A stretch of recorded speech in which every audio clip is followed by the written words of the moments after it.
নমস্কাৰ, নতুনকৈ পোষ্ট ওলাইছে কিহৰ কাৰণে LRA ভূমি অভিলেখন আৰু জৰীপ সঞ্চালয়ৰ কাৰ্যালয়ত ওলাইছে চাকৰি LRA চাকৰি আৰু ইয়াৰ অৰ্হতা হৈছে SSLC পাছ আৰু আপোনালোকে এপ্লাই কৰিব পাৰিব 21 ইয়াৰ্ছৰ পৰা 40 এজলৈকে। টোটেল কিমানটা পোষ্ট ওলাইছে 552টা পোষ্ট ওলাইছে 552টা পোষ্ট ওলাইছে। তো গোটেইখিনি আমি সবিশেষ চাই লওঁ। তো এইখন নটিচখন আপোনালোকে পাই যাব ক'ত ছেভা ৱেবছাইটত, ঠিক আছে। তো মই দেখাই দিম ক'ত পাব আৰু কেনেদৰে এপ্লাই কৰিব পাৰিব সেইটো দেখাই দিম। তো আপোনালোকে যদি ছেভা ৱেবছাইটত যায়,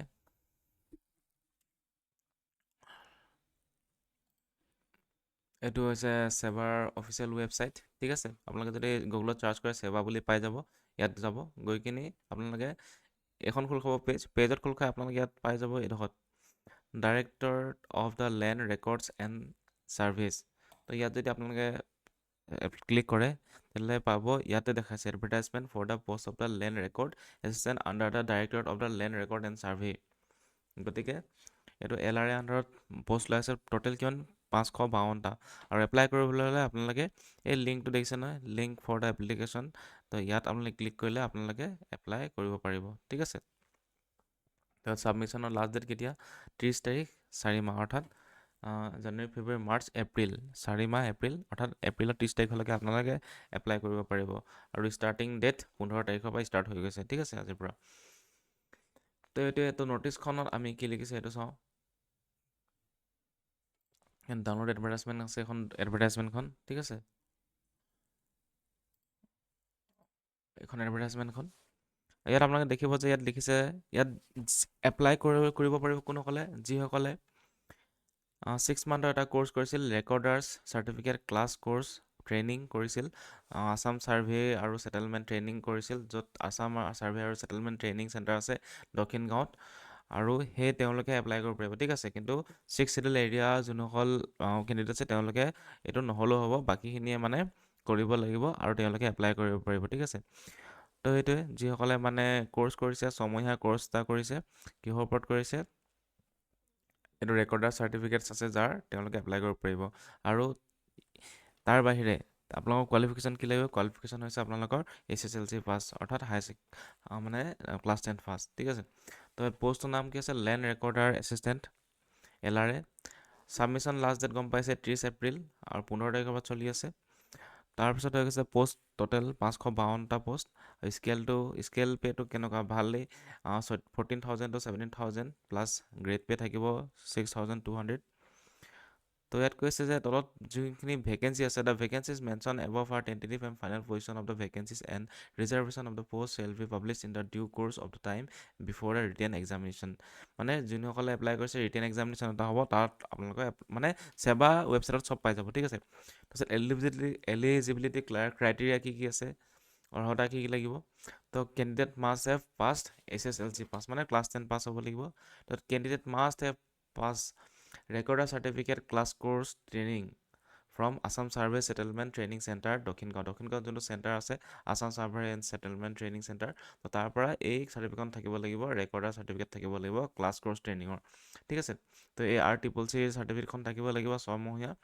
কিন্তু ইয়াত লিখিছে যে except the 6 schedule district and other state. তো 6 ছিডুল ডিষ্ট্ৰিক্টকেইটাত নালাগে মানে, ঠিক আছে। 6 ছিডুল ডিষ্ট্ৰিক্ট বুলি ক'লে আপোনালোকৰ যিখন BTR হৈ গ'ল, বাকী কাৰ্বি আংলং যিখন ডিষ্ট্ৰিক্ট সেইখনত আপোনালোকৰ নহ'লেও হ'ব। তাৰপিছত আৰু হৈ গ'ল। তাৰপিছত candidate must have proficiency in use of computers and computer আপোনালোকৰ চাৰ্টিফিকেট লাগিব, 30 ৱৰ্ডছ পাৰ মিনিট টাইপ কৰিব লাগিব, আছামিজ আৰু বেংগলী চাগে বৰাক ভেলীৰ কাৰণে, আৰু আছামিজটো আপোনালোকৰ যোনটো একচেপ্ট বৰাক ভেলী, বাকীখিনিত আছামিজটো টাইপ কৰিব লাগিব। এইটো পাৰিব আৰামছে, কাৰণ 30 ৱৰ্ডছ পাৰ মিনিট সিমান টান কাম নহয়, আৰামছে পাৰিব, অলপ প্ৰেক্টিচ কৰিলে হৈ যাব। তাৰপিছত কেণ্ডিডেটৰ বয়সটো হৈছে 21 বছৰৰ পৰা 40 বছৰলৈকে, ঠিক আছে। তাৰপিছত ইয়াত লিখিছে এজ লিমিটটো কাৰ হিচাপত ধৰা হ'ব, যোনটো ক্লাছ 10ৰ যোনখন চাৰ্টিফিকেট আছে, এডমিট কাৰ্ড আছে, তো তাৰ মতে এই এজ লিমিটটো ধৰা হ'ব, ঠিক আছে। এজ লিমিট মানে কি আৰু এজ চাৰ্টিফিকেটখন মানে আপোনালোকে বাৰ্থ চাৰ্টিফিকেট নহয়, এইটো ক্লাছ 10ৰ এডমিট কাৰ্ডখন প্ৰভাইড কৰিব লাগিব। তাৰপিছত candidate already service should apply through the proper channel. তো যোনসকলে ছাৰ্ভিচ অলৰেডি কৰিছে তেওঁলোকে প্ৰপাৰ চেনেলৰ দ্বাৰা মানে এইটোৰ জৰিয়তে যেনেকৈ এতিয়া এপ্লাই কৰিছে তেনেকৈ এপ্লাই কৰিব লাগিব চবৰে লগত মানে আকৌ সিহঁতৰ কাৰণে বেলেগকৈ মানে আমি ভিতৰে পাই যাম তেনেকুৱা নহয় মানে গোটেই কেণ্ডিডেটখিনিৰ লগতে সমজকে একেলগে এপ্লাই কৰিব লাগিব তাৰপিছত কৈছে যে candidate must produce the following testimonials at the time of the skill টেষ্টৰ সময়ত গোটেইখিনি ডকুমেণ্ট লাগিব আপোনালোকৰ RTCC চাৰ্টিফিকেটখন লাগিব টেষ্ট ঠিক আছে ক্লাছ 10 পাছ লাগিব তাৰপিছত আপোনালোকৰ এডমিট কাৰ্ডখন লাগিব বয়সৰ কাৰণে গোটেইকেইটা লাগিব আৰু কম্পিউটাৰ চাৰ্টিফিকেটখন লাগিব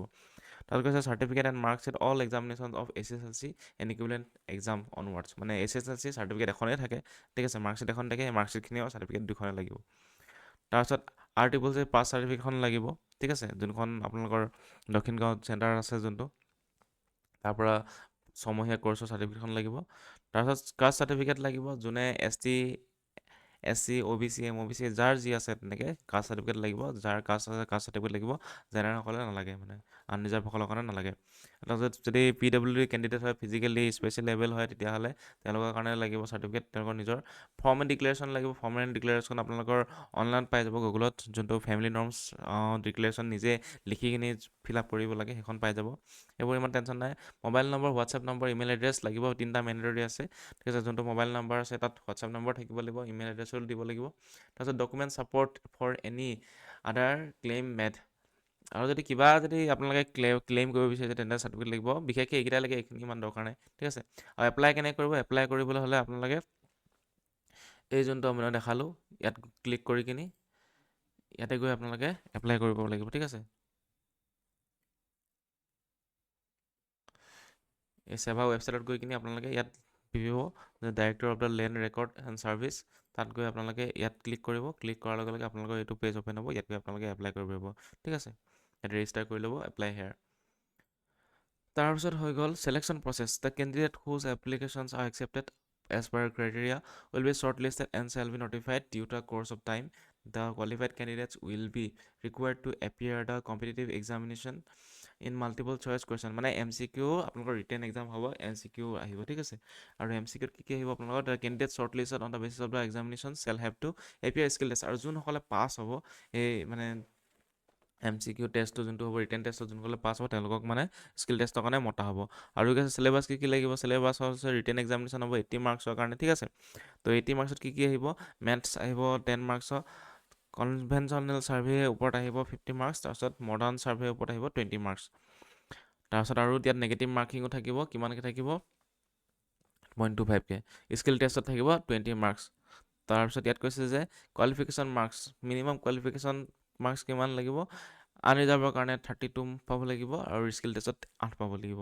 কিন্তু এইটোতো এনেই কোৱালিফিকেশ্যন দিছে কিন্তু ইমানটো পালে এনেও আপোনালোকে পাছ হয় নহয় বহুত পাব লাগিব 50 ওপৰত পাব লাগিব আৰু 50 ওপৰত আচলতে মানে এই চাৰ্টিফিকেটখন বহুত কমৰ ওচৰত আছে ঠিক আছে বহুত কম হৈ গ'ল লোকৰ ওচৰত আছে গতিকে মানে কম মাৰ্কছতো আপোনালোকে পাছ হৈ যাব পাৰে ঠিক আছে বেলেগ কম্পিটিটিভ এক্সাম নিচিনা নহ'ব কাৰণ ইয়াত যোনখন RCCC চাৰ্টিফিকেট বিচাৰিছে তো চাৰ্টিফিকেটটো চবৰ ওচৰত নাই মাত্ৰ লিমিটেড কেইগৰাকীমান ব্যক্তিৰ ওচৰত কেইটামান যোনে কৰ্চ কৰিছে তেওঁলোকৰ ওচৰতহে আছে তো সেইটো সুবিধা হ'ব যাৰ ওচৰত চাৰ্টিফিকেট আছে তেওঁলোকে চাকৰিটো অতি সহজভাৱে পাব পাৰিব আৰু পষ্টটো বহুত ডাঙৰ এটা হিউজ এমাউণ্ট ওলাইছে 552টা পষ্ট ঠিক আছে তাৰপিছত OBC কাৰণে 424 পাব লাগিব মিনিমাম তাৰপিছত আদাৰ কণ্ডিশ্যন তেনেকুৱা ধৰণৰ একো নাই এইবোৰ চব মানে ইয়াত কি লিখিছে চাই লওঁ তেওঁ those candidates who R already government service should produce NOC যোনে চাকৰি কৰিছে সেই NOC দিবই লাগিব ঠিক আছে তাৰপিছত হৈছে the date of the skill test will be notified on the official website official যোনটো সেৱা ৱেবছাইট তাতে দি দিব যেতিয়া এক্সাম হ'ব ঠিক আছে appointment shall be subject to fulfil the police verification report and medical fitness certificate আৰু এপইণ্টমেণ্ট যেতিয়া দিয়া হ'ব তেতিয়া আপোনালোকৰ পুলিচ ভেৰিফিকেশ্যনটা যাব আৰু কি হ'ব মেডিকেল ফিটনেছ চাৰ্টিফিকেট লাগিব ঠিক আছে কিবা বেমাৰ চেমাৰ আছে নেকি তাৰ ওপৰত তাৰপিছত দিয়ে এইটো নিদিয়ে কেতিয়াও তো সেইটোৱে তো এখন আপোনালোকে এপ্লাই কৰিব পাৰিব যাৰ ওচৰত চাৰ্টিফিকেট আছে তো সামৰিছোঁ ভিডিঅ'টো ধন্যবাদ ইমানতে